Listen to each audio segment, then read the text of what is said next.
Hello दोस्तों, नमस्कार। दिन भर की बड़ी खबर बिना देरी के बताएंगे। जहां सबसे पहले बताएंगे महबूबा मुफ्ती ने हिजबुल्लाह चीफ को बता दिया शहीद, कह दिया आज सभी की चुनावी रैलियां होंगी रद्द। दोस्तों बताएंगे कैसे कश्मीर की सड़कों पर हिजबुल्लाह के सपोर्ट में उतरे लोग इजराइल के खिलाफ जमकर कर दी नारेबाजी। आखिर हिजबुल्लाह जैसे इस मेंटेलिटी रखने वाले संगठन के सपोर्ट में क्यों उतरे हैं ये कुछ कश्मीरी दोस्तों वही बताएंगे। जम्मू कश्मीर के कठुआ में फिर एक बार मुठभेड़ से जुड़ी बड़ी खबर आ रही है, जहाँ पर एनकाउंटर और हेड कांस्टेबल शहीद। जी हाँ, तो वहीं आपको बताएंगे यूएनजीए में जयशंकर ने पाकिस्तान और शहबाज शरीफ को दिया करारा जवाब, कह दिया पीओके को खाली करे पाकिस्तान, हमारा पड़ोसी पाकिस्तान है आतंकवाद का केंद्र, जैसे बड़े बड़े बयान दिए हैं। दोस्तों जयशंकर ने करारा जवाब दिया है पाकिस्तान को। वही बताएंगे राहुल गांधी ने आखिर विदेश मंत्री जयशंकर जी को क्यों लिखा पत्र। वहीं केंद्रीय मंत्री का सबसे बड़ा बयान, जीएसटी के दायरे में आते ही पेट्रोल डीजल 20 रुपए प्रति लीटर घटेंगे दाम। दोस्तों कब से होने जा रहा है ऐसा, क्या ऐसा पॉसिबल है भी या नहीं, सारी जानकारी आपको बताएंगे। बस आप वीडियो के अंत तक बने रहेगा। और खबरों में आगे बढ़ने से पहले देश भारत का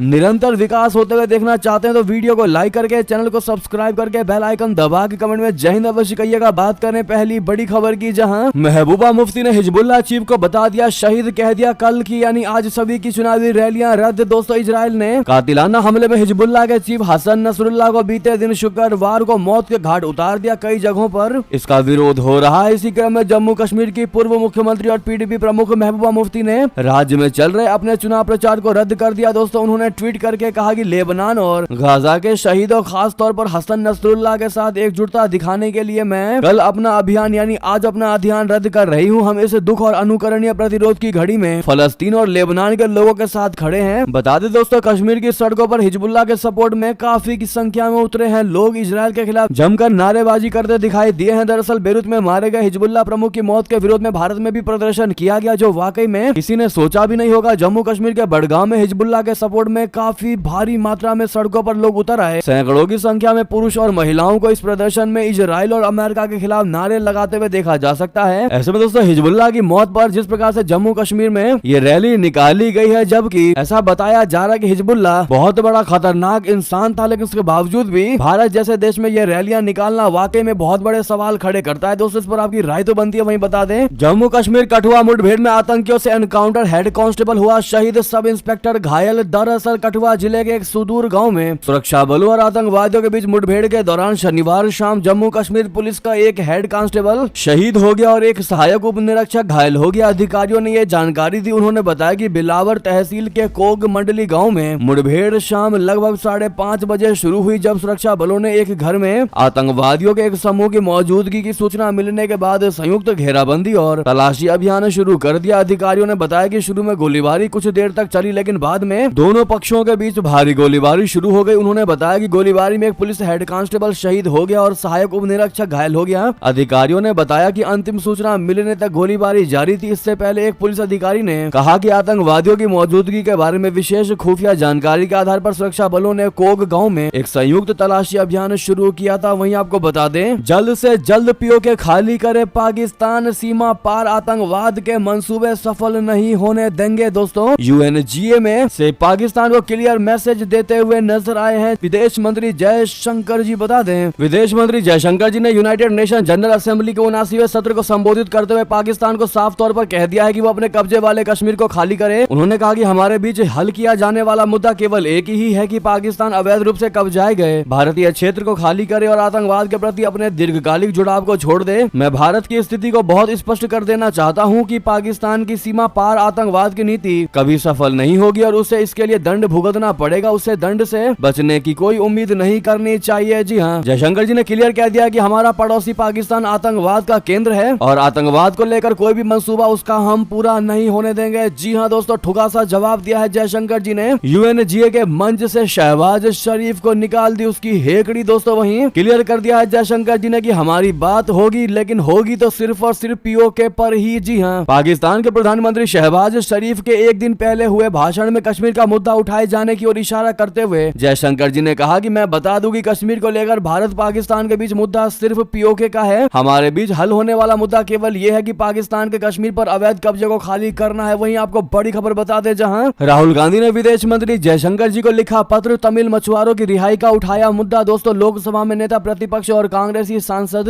राहुल गांधी ने हाल ही में विदेश मंत्री जयशंकर जी को एक महत्वपूर्ण महत्वपूर्ण पत्र लिखा। इस पत्र में उन्होंने 37 तमिल मछुआरों की गिरफ्तारी का मुद्दा उठाया है जो श्रीलंकाई अधिकारियों द्वारा हाल ही में की गई है। राहुल गांधी ने अपने पत्र में बताया है कि 21 सितंबर 2024 को 37 तमिल मछुआरों को गिरफ्तार किया गया और उनकी नावें यानी कि बोट्स जब्त कर दी गई। उन्होंने इस मुद्दे को लेकर विदेश मंत्री से अनुरोध किया है कि श्रीलंकाई अधिकारियों के समक्ष इस मामले को उठाएं और मछुआरों तथा उनकी नावों की तुरंत रिहाई सुनिश्चित करें। जी हाँ, राहुल गांधी ने अपने पत्र में यह भी कहा कि जब्त की गई मछली पकड़ने वाली नावें सामूहिक संसाधनों से खरीदी गई थी। उन्होंने श्रीलंकाई अधिकारियों की कार्रवाई की कड़ी निंदा की जो भारतीय मछुआरों की नावों और उनकी संपत्तियों को अनुचित तरीके से जब्त कर रहे हैं और उन पर भारी जुर्माना भी लगा रहे हैं। ऐसे में राहुल गांधी का विदेश मंत्री जयशंकर जी को यह पत्र लिखना, दोस्तों इसको किस नजरिए से देखते हैं आप लोग अपनी राय देना मत भूलिएगा। वहीं बता दें, भारत की तरफ से LAC पर चीन को लग रहे झटके पर झटके, दहशत में आए ड्रैगन ने रख दी अटपटी मांग। दरअसल अरुणाचल प्रदेश में तवांग पश्चिम कामेंग इलाके में स्थित हिमालय के गोरी चेन रेंज में एक अनाम और अनुछेई चोटी का नाम दलाई लामा के नाम पर रखने के बाद भारत ने वास्तविक नियंत्रण रेखा पर चीन को झटके पर झटका देने की तैयारी की है। पहला झटका तो चीन के लिए यह है कि भारत ने वास्तविक नियंत्रण रेखा यानी LAC पर स्वदेशी रूप से विकसित और निर्मित Pinaka multiple launch rocket system की 2 नई रेजिमेंट बनाने की प्रक्रिया शुरू कर दी है। साथ ही भारत ने तवांग सेक्टर में एक नई आर्टिलरी फायरिंग रेंज भी शुरू कर दी है जो हाई एल्टीट्यूड इलाके में पहली रेंज है। तो वहीं भारत की इन 3 पहल के बाद चीन दहशत में आ गया है और अरुणाचल प्रदेश के 2 संवेदनशील क्षेत्रों में गश्ती का अधिकार देने की बात कही है। दोस्तों हाल ही में अरुणाचल प्रदेश के स्थित राष्ट्रीय पर्वतारोहण और साहसिक खेल संस्थान निमास की एक टीम ने अरुणाचल प्रदेश के तवांग पश्चिम कामेंग इलाके में स्थित हिमालय के गोरीचेन रेंज में 20,942 फीट ऊंची एक अनाम और अनछुई 6,383 MSL चोटी पर सफलतापूर्वक चढ़ाई की, जिसके बाद उस चोटी का नाम छठे दलाई लामा के सम्मान में तसांग यांग गयात्सो चोटी रख दिया गया। जिसके बाद दोस्तों चीन बौखला उठा और अभी अटपटी मांग रख दी है। तो वहीं आपको बता दें, लेबनान छोड़ेंगे अमेरिकी राजनयिकों के परिवार, अमेरिका ने दे दिया बड़ा आदेश। जी हाँ, अमेरिकी विदेश विभाग ने शनिवार को अपने उन राजनयिकों के परिवारों को लेबनान छोड़ने का आदेश दिया है जो बेरूत और वहां स्थित दूतावास द्वारा नियुक्त नहीं है। इसने साथ ही दूतावास के गैर जरूरी कर्मचारियों को भी वहां जाने की अनुमति दे दी। अमेरिका की ओर से यह कदम इजरायली हमले में चरमपंथी समूह हिजबुल्लाह नेता की मौत के बाद उठाया गया है, जिससे इजराइल और हिजबुल्लाह के बीच संघर्ष और ज्यादा तेज हो गया। विदेश विभाग ने शनिवार को एक बयान में कहा कि बेरूत में हवाई हमलों के बाद बड़ी अस्थिरता और पूरे लेबनान में अस्थिर सुरक्षा स्थिति के कारण अमेरिकी दूतावास अमेरिकी नागरिकों से लेबनान छोड़ने का आग्रह करता है। इससे पहले इजराइल की कार्रवाई और हिजबुल्लाह चीफ हसन नसरुल्लाह की मौत पर अमेरिकी राष्ट्रपति बाइडेन की प्रतिक्रिया सामने आई थी। दोस्तों बाइडेन का क्लियर कहना था कि नसरुल्लाह सैकड़ों अमेरिकियों की हत्या का जिम्मेदार था और अब इसकी मौत के बाद उन सभी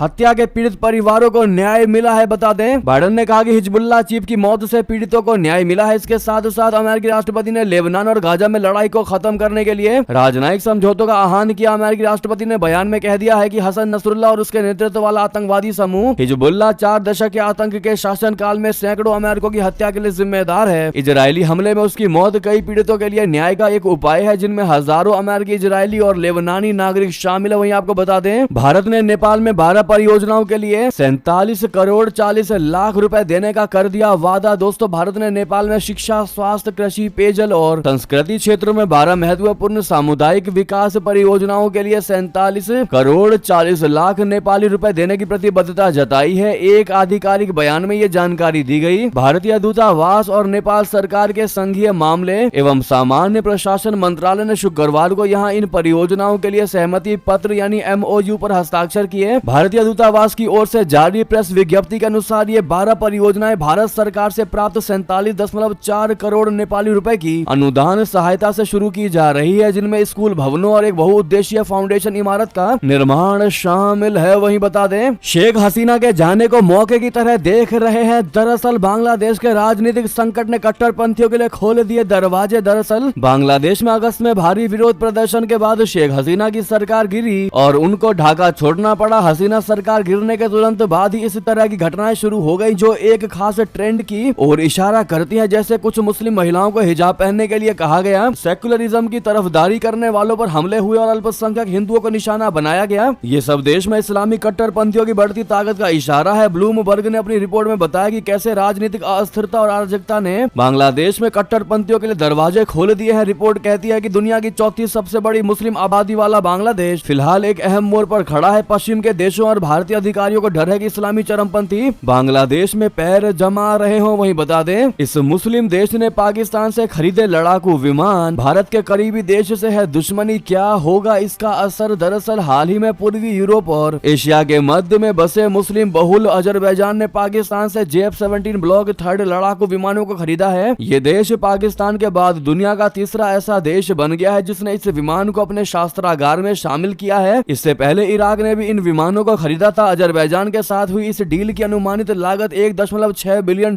बताई जा रही है, जिसमें विमान के साथ साथ हथियार और प्रशिक्षण भी शामिल है। इस डील ने दक्षिण एशियाई और यूरोपीय रक्षा विश्लेषकों का ध्यान खींचा है, क्योंकि ये भारत और उसके सहयोगी देशों के लिए रणनीतिक रूप से महत्वपूर्ण हो सकता है। दोस्तों, अजरबैजान की वायुसेना में JF-17 ब्लॉक 3 की तैनाती से सीधा खतरा भले ही भारत को ना हो, लेकिन यह पाकिस्तान और उसके निकटवर्ती सहयोगी देशों की सैन्य क्षमताओं को मजबूत करता है। इसके अलावा ये भारत के बेहद करीबी देश आर्मेनिया के लिए भी खतरा बन सकता है। अजरबैजान और आर्मेनिया के बीच संबंध लंबे समय से तनावपूर्ण रहे हैं। जो हमारी खबरों को बहुत पहले से देखते आ रहे हैं दोस्तों, उनको इस बारे में जानकारी होगी। अजरबैजान और आर्मेनिया का किस मामले को लेकर युद्ध चल रहा है, तो वही बता दें। पाकिस्तान में उड़ान भरने के तुरंत बाद ही हेलीकॉप्टर हुआ क्रैश, 6 लोगों की दर्दनाक मौत व कई हुए घायल। दोस्तों, पाकिस्तान के उत्तर पश्चिमी खैबर पख्तूनख्वा प्रांत में शनिवार को इंजन के काम न करने के कारण एक हेलीकॉप्टर दुर्घटनाग्रस्त हो गया, जिसमें 6 लोगों की मौत हो गई। ये घटना अफगानिस्तान की सीमा के करीब उत्तर वजीरिस्तान जिले में हुई। अधिकारियों ने बताया कि हेलीकॉप्टर में 14 लोग सवार थे। एक तेल कंपनी का विशेष हेलीकॉप्टर तकनीकी खराबी के कारण उड़ान भरने के तुरंत बाद दुर्घटनाग्रस्त हो गया। उन्होंने बताया कि इस दुर्घटना में कम से कम 6 लोगों की मौत हो गई है और 8 अन्य जख्मी हो गए हैं। अगली खबर बताते हैं। अमेरिका से बड़ी खबर, जयशंकर ने सिंगापुर समेत कई देशों के विदेश मंत्रियों से की मुलाकात, संबंधों को और गहरा करने पर दिया जोर। जी हाँ, जयशंकर जी ने शुक्रवार को सिंगापुर के अपने समकक्ष विवियन बालाकृष्णन से मुलाकात की। विदेश मंत्री ने सोशल मीडिया मंच एक्स पर बालाकृष्णन से हुई बातचीत को शानदार बताया। कहा कि सिंगापुर की विदेश मंत्री विवियन बालाकृष्णन के साथ लंबी बातचीत अच्छी रही। इसके अलावा उज्बेकिस्तान के विदेश मंत्री बख्तियार सैदोव से भी मुलाकात की। उन्होंने एक्स पर कहा कि आज न्यूयॉर्क में उज्बेकिस्तान के प्रधानमंत्री सैदोव से मिलकर बहुत खुशी हुई। हमारे द्विपक्षीय संबंधों में हुई प्रगति की सराहना करता हूँ। क्षेत्र के बारे में उनकी समझ को महत्व देता हूँ। दोस्तों, वहीं आपको बता दें, नसरुल्लाह को बताया शहीद, युद्ध जारी रखने का भी संकल्प। चीफ के मारे जाने पर क्या बोला हिजबुल्लाह, आपको बता दें। लेबनान के हिजबुल्लाह समूह ने अपने नेता और अपने समूह के संस्थापकों में से एक हसन नसरुल्लाह के इजरायली हवाई हमले में मारे जाने की शनिवार को पुष्टि की। एक दिन पहले बेरूत में इजरायली हवाई हमलों में नसरुल्लाह की मौत हो गई थी। शनिवार को जारी बयान में बताया गया कि नसरुल्लाह शहीद होने वाले अपने साथियों में शामिल हो गए। बयान के मुताबिक हिजबुल्लाह ने दुश्मन के खिलाफ और फलस्तीन के समर्थन में युद्ध जारी रखने का संकल्प लिया। जी हाँ, तो दोस्तों आपको बता दें, भारत अब तक सुरक्षा परिषद का अस्थायी सदस्य क्यों नहीं बन पाया, क्या है असली वजह, क्या चाइना ही वजह है या फिर और भी कुछ, आपको बता दें। कूटनीति में ये जरूरी नहीं कि जो दिख रहा है वही हो रहा हो। उदाहरण के लिए संयुक्त राष्ट्र सुरक्षा परिषद में भारत को अब तक अस्थायी यानी परमानेंट सीट न मिलने की असल वजह का विश्लेषण करें तो इसके कई कारण सामने आते हैं। सब महत्वपूर्ण है, किसी भी वजह को इग्नोर नहीं किया जा सकता। ये एक गंभीर विषय है। ऐसे मामलों में लंत रानी नहीं चलती। जैसे बातों की बदकही में सोशल मीडिया पर अक्सर ये फैला दिया जाता है कि तत्कालीन प्रधानमंत्री नेहरू की एक गलती से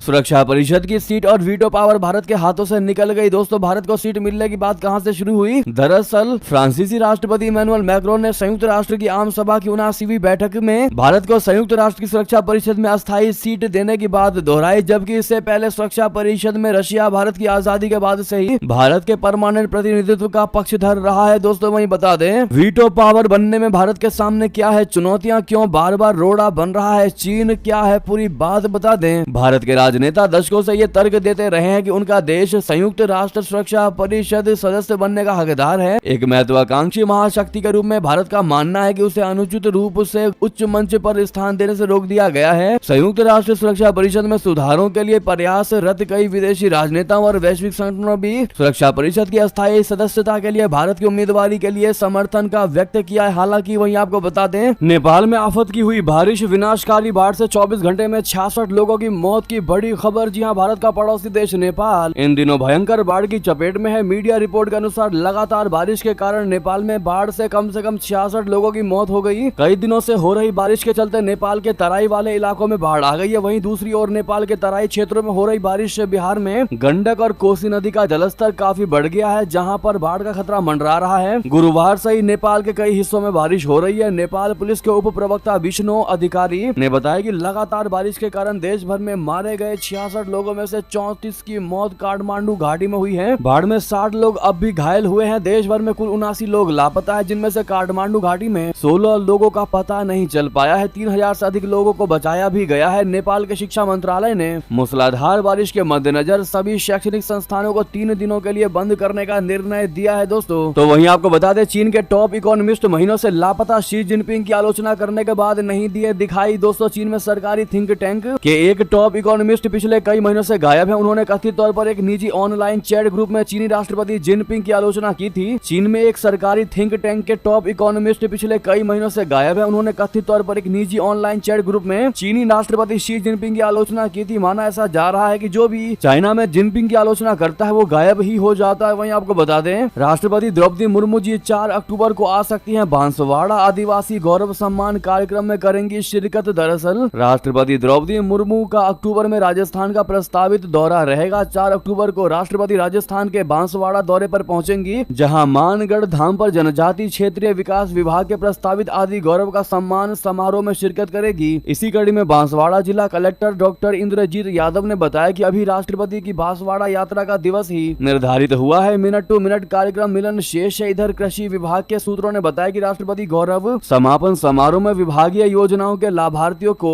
डीबीटी के माध्यम से लाभान्वित करेंगी। वहीं बता दें, हरियाणा में कांग्रेस पर प्रधानमंत्री मोदी ने कसा तंज। कहा, सीएम पद के लिए बापू बेटा दावेदार, दूसरों को निपटाने में लगे हैं। जी हां, हरियाणा में 5 अक्टूबर को होने जा रहे असेंबली चुनावों के लिए बीजेपी और कांग्रेस में कांटे की टक्कर चल रही है। बीजेपी जहां लगातार तीसरी बार सत्ता में आने के लिए पूरा जोर लगा रही है, तो वहीं कांग्रेस राज्य में अपनी सरकार बनाने के लिए बेताब है। राज्य में बीजेपी के चुनाव प्रचार की कमान खुद प्रधानमंत्री मोदी ने संभाल रखी है। शनिवार को हरियाणा के हिसार में रैली को संबोधित करते हुए प्रधानमंत्री मोदी ने कांग्रेस पार्टी पर तंज कसते हुए हिमाचल प्रदेश के लोगों को धोखा देने का आरोप लगाया। पीएम मोदी ने रैली में कहा कि चुनाव के दौरान कांग्रेस ने हिमाचल की जनता से जो झूठ बोला उसकी आप कल्पना भी नहीं कर सकते। अब सत्ता में आने के बाद कांग्रेस अपने वादों से पूरी तरह मुकर गई है। लोग कांग्रेस से पूछ रहे हैं कि क्या हुआ तेरा वादा, तो कांग्रेस जवाब दे रही है तुम कौन। जी हाँ, मोदी जी ने चुटकी लेते हुए कहा कि लोग देख रहे हैं कि मुख्यमंत्री बनने के लिए कांग्रेस में किस तरह से अंदरूनी कलह है। बापू भी दावेदार हैं और उनका बेटा भी दावेदार है। ये दोनों मिलकर दूसरों को खत्म करने में लगे हुए हैं और ये सब देखकर हरियाणा की जागरूक जनता ने कांग्रेस को खत्म करना शुरू कर दिया है। वहीं बता दें, तमिलनाडु कैबिनेट में बड़ा फेरबदल। सीएम स्टालिन के बेटे उदयनिधि बने उप मुख्यमंत्री। जी हां, तमिलनाडु की राजनीति में बड़ा उलटफेर हुआ है, जहां मुख्यमंत्री एमके स्टालिन के नेतृत्व वाली सरकार ने एक महत्वपूर्ण कैबिनेट फेरबदल किया है। इस फेरबदल के तहत मुख्यमंत्री के बेटे उदयनिधि स्टालिन को उप मुख्यमंत्री बनाया गया है। राजभवन द्वारा जारी आधिकारिक बयान के अनुसार उदयनिधि का शपथ ग्रहण समारोह रविवार को आयोजित किया जाएगा। इस फेरबदल का एक और अहम पहलू सेंटिल बालाजी की कैबिनेट में वापसी है। बालाजी को पहले बिजली उत्पाद शुल्क मंत्रालय दिया गया था। तो वहीं बता दें, आखिर महाराष्ट्र में कब होंगे विधानसभा चुनाव। मुख्य चुनाव आयुक्त ने बता दिया संभावित समय। दरअसल महाराष्ट्र में विधानसभा चुनाव की तारीखों को लेकर नया अपडेट सामने आया है। महाराष्ट्र में विधानसभा चुनाव की तैयारी की समीक्षा करने पहुंचे मुख्य चुनाव आयुक्त राजीव कुमार ने संभावित समय बताया है। मुख्य चुनाव आयुक्त ने कहा कि महाराष्ट्र विधानसभा का कार्यकाल 26 नवंबर को समाप्त हो रहा है, इसीलिए चुनाव उससे पहले पूरा कराना होगा। उन्होंने चुनाव में शहरी मतदाताओं की उदासीनता पर भी चिंता जताई। तो वहीं आपको बता दें, श्री कृष्ण जन्मभूमि का जिक्र करके सीएम योगी ने कहा, सड़कों पर हरे कृष्णा हरे रामा करते आएंगे नजर। जी हां, हरियाणा विधानसभा चुनाव में भाजपा प्रत्याशियों के समर्थन में चुनाव प्रचार करने के लिए शनिवार को उत्तर प्रदेश के मुख्यमंत्री योगी आदित्यनाथ जी फरीदाबाद पहुंचे। यहाँ उन्होंने राम मंदिर और कृष्ण जन्मभूमि पर विपक्ष को आड़े हाथों लिया। सीएम योगी ने कहा कि अगर हम बटे नहीं होते, यानी डिवाइड नहीं हुए होते, तो ना श्री राम मंदिर टूटता, ना श्री कृष्ण जन्मभूमि पर गुलामी का ढांचा तैयार होता और ना ही देश को गुलाम होना पड़ता। इसीलिए एक मजबूत सरकार का होना जरूरी है। उन्होंने कहा कि हरियाणा में भाजपा की सरकार बनने के बाद जो लोग राम मंदिर व कृष्ण जन्मभूमि का विरोध करते थे, यही लोग अब सड़कों पर हरे कृष्णा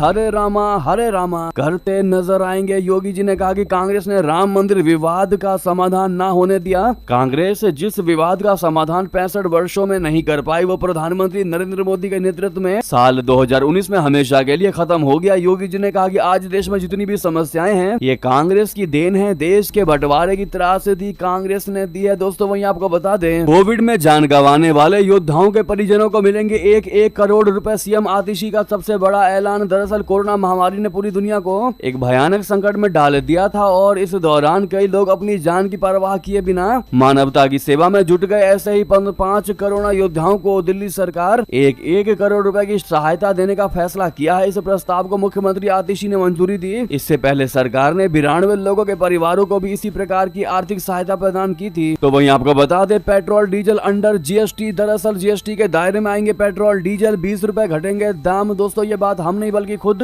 केंद्रीय मंत्री ने बड़ा बयान दिया है। दरअसल केंद्रीय पेट्रोलियम और प्राकृतिक गैस मंत्री हरदीप सिंह पुरी ने हाल ही में एक महत्वपूर्ण बयान दिया, जिसमें उन्होंने पेट्रोल और डीजल को वस्तु और सेवा कर यानी जीएसटी के दायरे में लाने की संभावना पर चर्चा की। पुरी ने कहा कि ये कदम देश की ऊर्जा सुरक्षा को बढ़ाने के लिए जरूरी है और इसके लिए आम सहमति बनानी होगी। अगर ऐसा होता है तो पेट्रोल और डीजल की कीमत में 20 रुपए लीटर तक की कमी देखने को मिल सकती है। पुरी ने पुणे इंटरनेशनल सेंटर के 14वें स्थापना दिवस व्याख्यान में कहा कि वो लंबे समय से इस मुद्दे का समर्थन कर रहे हैं। उन्होंने बताया कि उनकी वरिष्ठ सहयोगी वित्त मंत्री ने भी इस दिशा में सकारात्मक बातें की है। दोस्तों वाकई में अगर ऐसा हो जाता है तो 20 रुपए प्रति लीटर घटना, आप समझ सकते हैं कितना बड़ा बदलाव हो सकता है और कितने लोगों को ये फायदा करने वाला होगा अगर ऐसा होता है। तो आप लोग राय देना मत भूलिएगा दोस्तों। तो वहीं आपको बता दें, कांग्रेस गारंटी देती रही, पीएम मोदी ने चल दिया मास्टर स्ट्रोक। अब मजदूर को हर महीने मिलेंगे 26,000 रुपए। दरअसल लोकसभा चुनाव में राहुल गांधी की खटाखट योजना ने खूब सुर्खियां बटोरी और अभी भी इसको लेकर बवाल राजनीतिक मंचों से सुनाई पड़ता रहता है। लोकसभा चुनाव की समाप्ति के बाद तो कांग्रेस दफ्तर के बाहर लोगों की भीड़ तक जमा हो गई थी और लोग कांग्रेस कार्यालय से 8500 रुपए हर महीने की किस्त लेने के लिए उतारू थे। लेकिन इस योजना को लेकर कांग्रेस के नेता जनता को ये समझाते रहे कि उनकी सरकार केंद्र में नहीं बनी, इसीलिए अभी उनकी मांगे पूरी नहीं की जा सकती। लेकिन ऐसे ही लोग लुभावन वादों के साथ कई राज्यों में विधानसभा चुनाव में कांग्रेस सहित तमाम विपक्षी दल जनता के बीच पहुंचे या पहुंच रहे हैं। एक तरफ कांग्रेस के खटाखट स्कीम का लाभ पाने के लिए जहां जनता अभी तक राह देख रही है, वहीं प्रधानमंत्री मोदी ने एक ऐसा फैसला ले लिया है जिससे देश के मजदूरों को दीपावली से पहले बड़ा तोहफा मिल जाएगा। अब हर महीने मजदूरों के हाथ 26,000 रुपए आएंगे। मोदी सरकार ने श्रमिकों के लिए वेरिएबल डियरनेस अलाउंस में संशोधन किया है और उन्हें मिलने वाली न्यूनतम मजदूरी दर को बढ़ाकर 1035 रुपए प्रतिदिन करने का ऐलान कर दिया है। सरकार ने न्यूनतम मजदूरी दरों में तगड़ा इजाफा कर दिया। सरकार का उद्देश्य इसके पीछे यही है कि इसके जरिए मजदूरों को जीवन यापन की बढ़ती लागत के बीच मदद की जाए। अनस्किल्ड श्रमिकों के लिए सेक्टर ए में न्यूनतम मजदूरी सरकार की तरफ से 783 रुपए प्रतिदिन कर दी गई है, यानी हर महीने ऐसे मजदूरों के हाथ में 20,358 रुपए आएंगे। जी हाँ दोस्तों, बहरहाल ये थी भी की सारी बड़ी खबरें। आपको हमारी खबर कैसी लगी? आशा करता हूँ बहुत अच्छी लगी होगी। थोड़ी भी अच्छी लगी है तो वीडियो को लाइक करके, चैनल को सब्सक्राइब करके, बेल आइकन दबा के कमेंट में जय हिंद अवश्य कह दीजिएगा। मिलता अगली खबर में। बहुत बहुत धन्यवाद। और दोस्तों वीडियो को शेयर करना मत भूलिएगा, दोस्तों में, भाइयों में, साथियों में, रिश्तेदारों में, व्हाट्सएप, फेसबुक, एक्स के माध्यम